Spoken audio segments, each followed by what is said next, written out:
Kali ini gue mau bagikan 3 tips buat kalian yang mungkin mau melamar jadi software engineer ataupun web developer, dan mungkin juga buat kalian yang baru lulus SMA dan ada niat mau masuk ke jurusan, mau kuliah ke jurusan teknik informatika. Mungkin video ini bisa membantu buat kalian. Dan sebagai konteks saja, gue adalah seorang software engineer ataupun bisa disebut web developer yang udah uh, terjun atau mungkin bekerja secara profesional sebagai software engineer tadi selama kurang lebih ya 5 tahun lah ya. Jadi mungkin gue bisa memberikan tips buat kalian yang bermanfaat. Tips pertama dari gue adalah Git. Buat kalian yang nggak tahu Git itu apa, silahkan googling sendiri ataupun cari video yang menjelaskan Git itu apa, karena udah banyak menurut gue yang menjelaskan lebih dalam dan lebih mendetail Git itu apa. Tapi ya tips dari gue, kuasai Git gitu. Maksudnya kalau zaman sekarang kalian mau melamar jadi software engineer ataupun web developer tapi kalian nggak tahu sama sekali Git itu apa, nggak bisa pakai Git, itu bakal jadi poin minus sih menurut gue, yang nanti dilihat sama perusahaan tempat kalian ngelamar kerja. Jadi pelajarilah dan kuasailah Git. Karena dari pengalaman gue sih, gue hampir setiap hari dari mulai gue dulu pertama bekerja sampai pun hari ini, gue memakai Git hampir setiap hari. Ya di hari gue nggak pakai Git cuman waktu gue libur aja. Di hari kerja hampir pasti gue pakai Git untuk semua pekerjaan yang gue lakukan.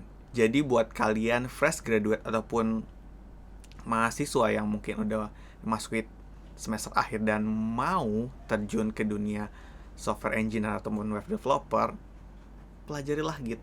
Karena menurut gue itu hal yang sangat krusial. Dan pro tips dari gue adalah gunakan command line saat kalian belajar mengenai Git. Memang ada software aplikasi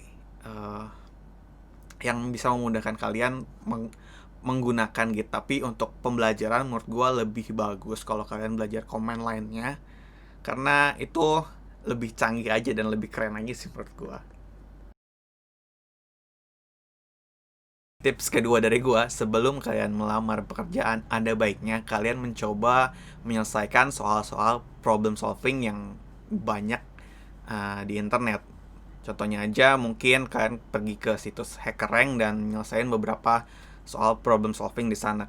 Karena kebanyakan, apalagi untuk first job, kalian bakal dituntut untuk bisa ngerjain beberapa case ataupun beberapa soal mengenai problem solving. Jadi kalau kalian udah tahu basicnya, itu bakal lebih memudahkan kalian lolos interview dan juga tes saat melamar pekerjaan sebagai software engineer ataupun web developer.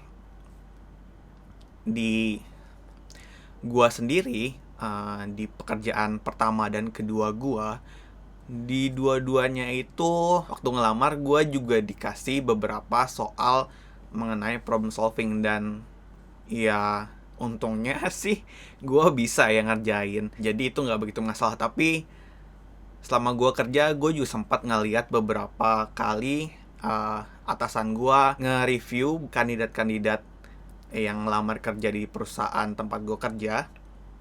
Itu kayak semacam komplain lah, karena banyak yang ngelamar sebagai web developer itu nggak bisa ngerjain soal basic tentang problem solving, dan itu udah jadi bukan cuma jadi nilai minus sih. Intinya kalau kalian nggak bisa ngerjain satu soal pun, ya emang sih coding itu sebenarnya cuma rangkaian if dan for doang, selection dan looping doang. Tapi gimana kalian ngerangkainya itu jadi itu penting sih menurut gua.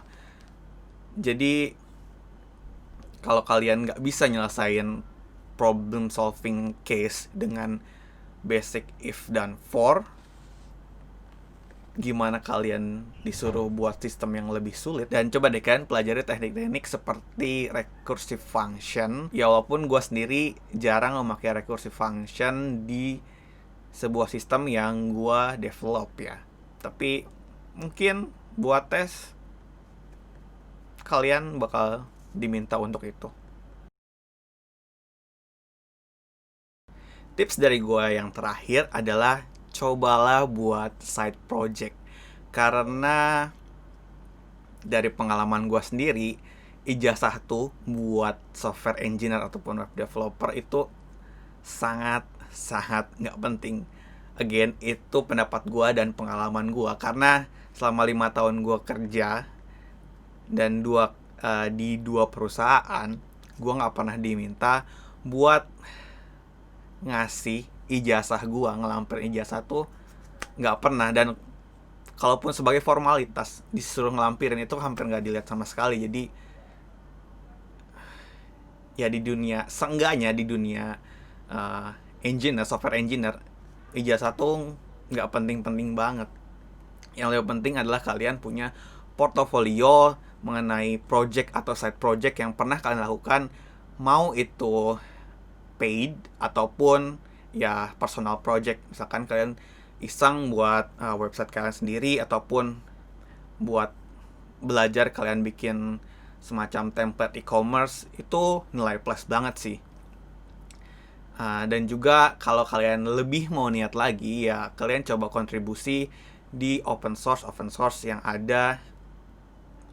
Maksud gue project open source yang ada di GitHub mungkin banyak banget sih. Dan itu nilai plus banget ya, menurut gue itu nilai plus banget. Kebanyakan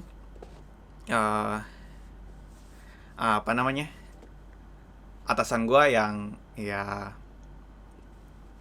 nge-review kandidat lamar kerja itu biasanya sangat impress kalau si kandidat melampirkan portofolio, dan portofolionya itu ya bagus ya, works, dan ya hasil kerja kalian sendiri. Maksudnya kalian tahu apa yang kalian buat gitu, nggak cuma nyontek template dan ya tempel di GitHub kalian, nggak gitu ya.